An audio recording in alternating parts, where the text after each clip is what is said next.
Hi, Barbara. Hi. I'm so grateful for you to be here today. Well, thanks. I'm happy for the opportunity. I'm excited. I'm good, Yeah, and we've just met, so this is super unscripted and absolutely. unplanned, and we're just trusting Hmm. the experience can be helpful Right. to humanity, right?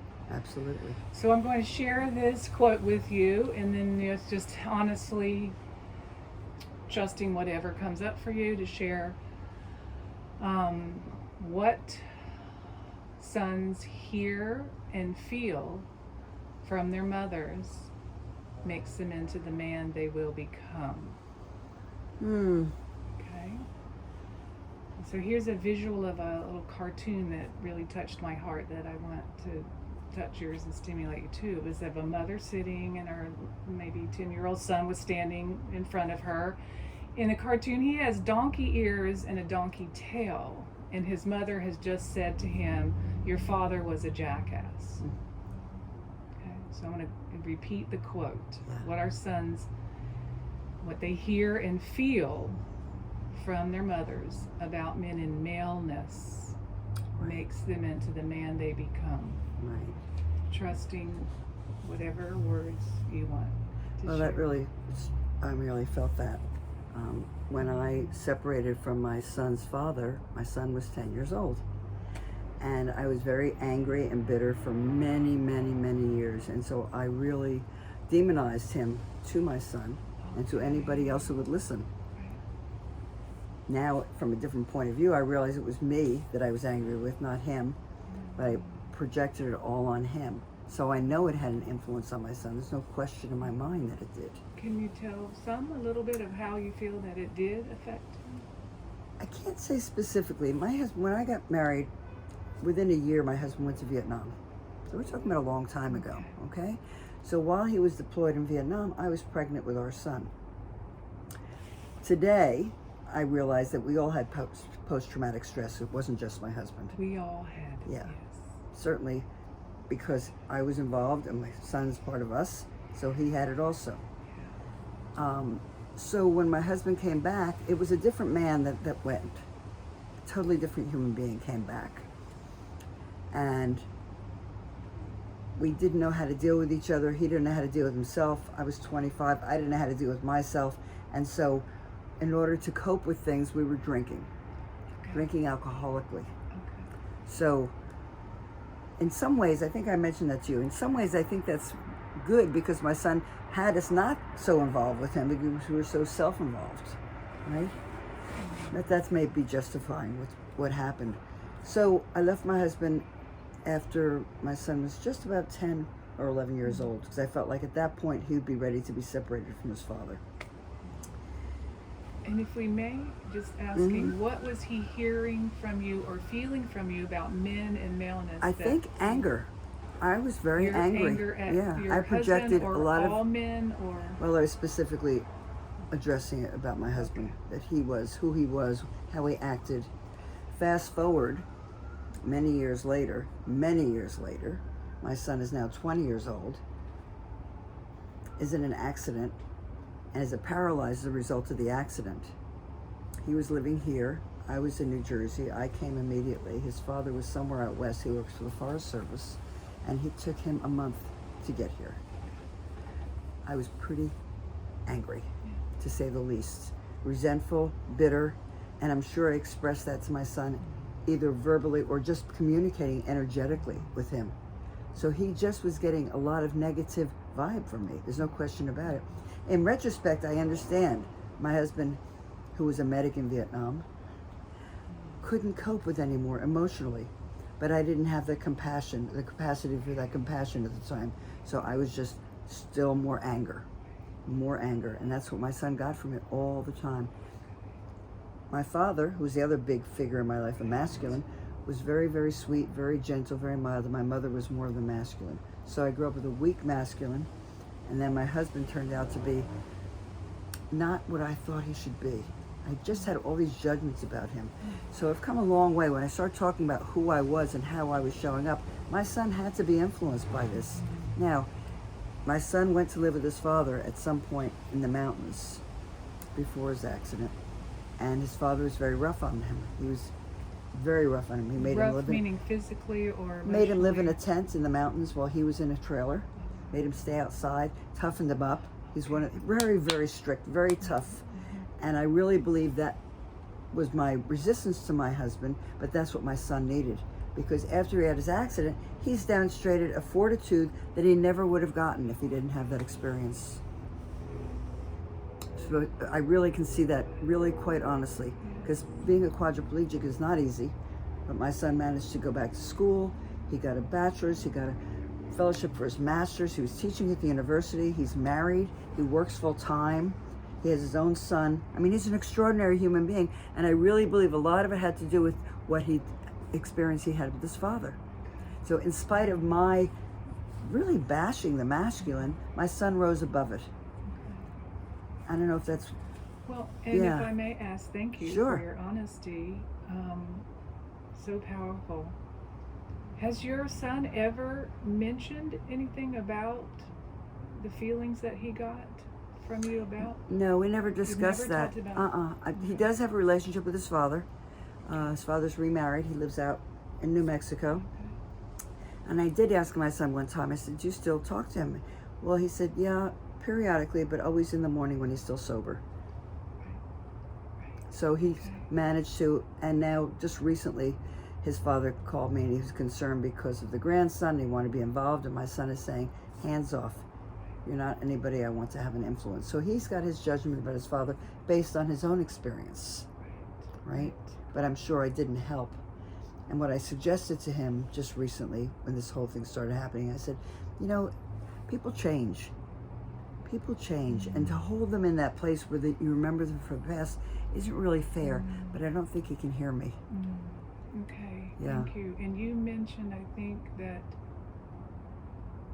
not that he or you said, identified this anger and how what it may have imprinted him or influenced him, but you did just say something, I think, about, has it made him, who's the man? Who's this man, your son, today? When we look back, if you think there was an imprint of your... I think that he would have more compassion if I had shown more compassion. I really do.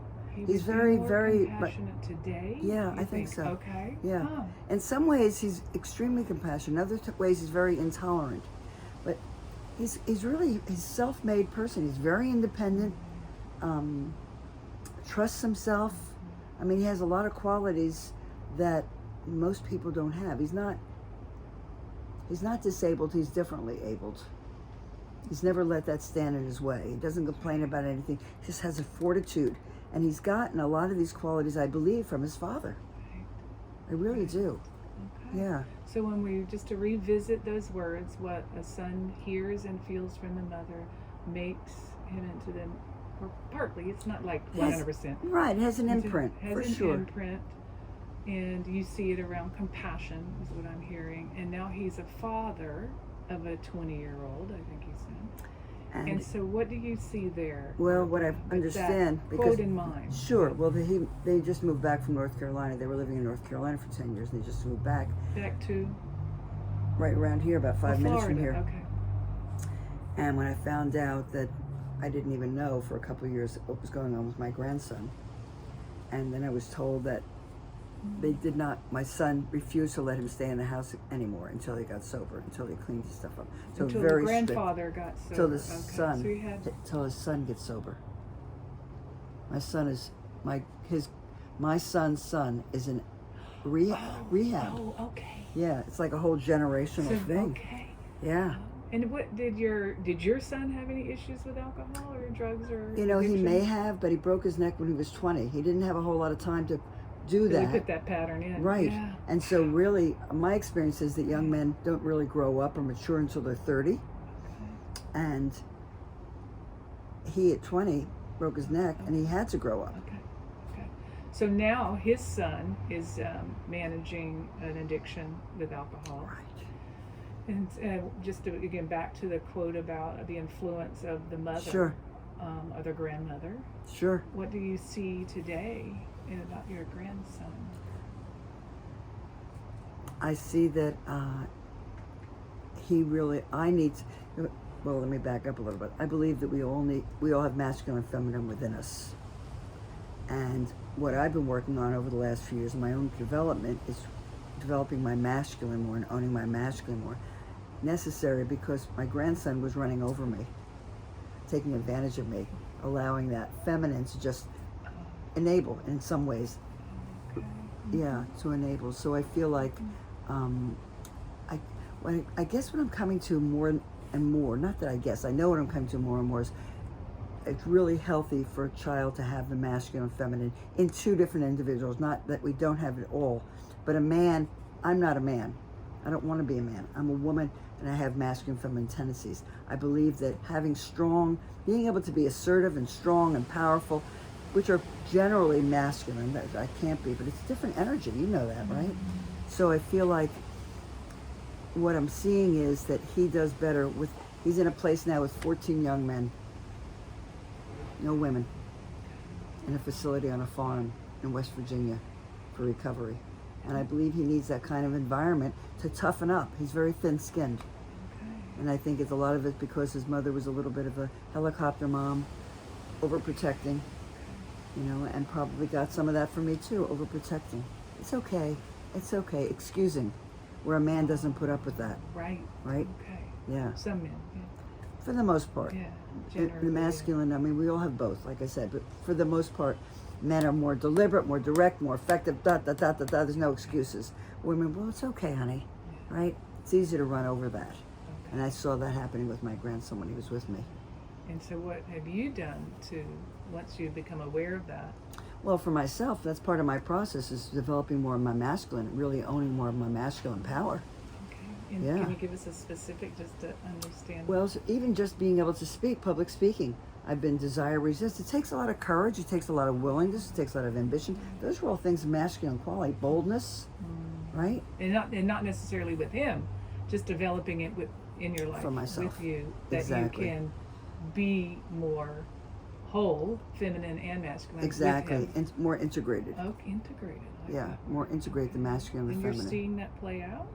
Well, I'm in the process. I'm a work in progress like everybody else. Right. Yeah, that's the Right. goal. Right. Yeah, absolutely. Okay. So I don't know if I answered your question. Yeah, so there's really no answer. Yeah. It's a unique one, right? Yeah. So the thought Sure. coming in for me for the future, perhaps I would love to meet your sons or grandsons. If that's open. But would you be willing to talk to your son about this quote and that visual, Sure. and just see what happens between the two of you? I think there's something there Sure. from that. There could be. From Absolutely. that conversation. Absolutely. Give me to written down. So. I will certainly give it to you. Yeah, I'd love to do that. Oh, lovely. Yeah. Thank you so much. Do you have anything else that you want to add that you feel is important? No, not really. Not really. It's I observe the way different people operate with their children. And people say to me, do you have any children? I said, no, I don't have any children. I have an adult son. And that means, what does that mean to you? Well, he's not a child. He's an adult. He's been an adult since he was 20 years old. And when you claim that he's an adult, what does that mean to you? So Like he's what- sovereign. He's a sovereign being. He's not a little boy. He has the capacity to be the man in his life and to be the king in his life and of his household and to live his life fully and deliberately, not dependent on anyone, which I think is really essential for men. Yeah. Can I dare say that you're proud? Absolutely. Absolutely. Are you kidding me? He's my inspiration. Anytime I'm and feeling he's- lazy and don't want to do anything, he's a hero for me. I know many people that are completely able-bodied that slack off and don't do what they need to do and have all kinds of excuses. Hey, me, I can see it. So I just think about him and say, come on, get it together. There's no excuse. You can do anything if you decide to. And so I teach what I need to know. I'm an awareness I hear trainer. it. Yes. Right, I'm an yes. awareness trainer, so I teach what I need to know. Right. So Right.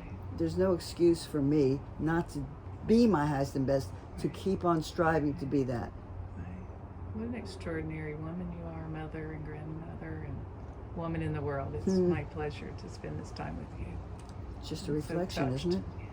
Thank you. Yeah. Thank you, Barbara. Uh-huh.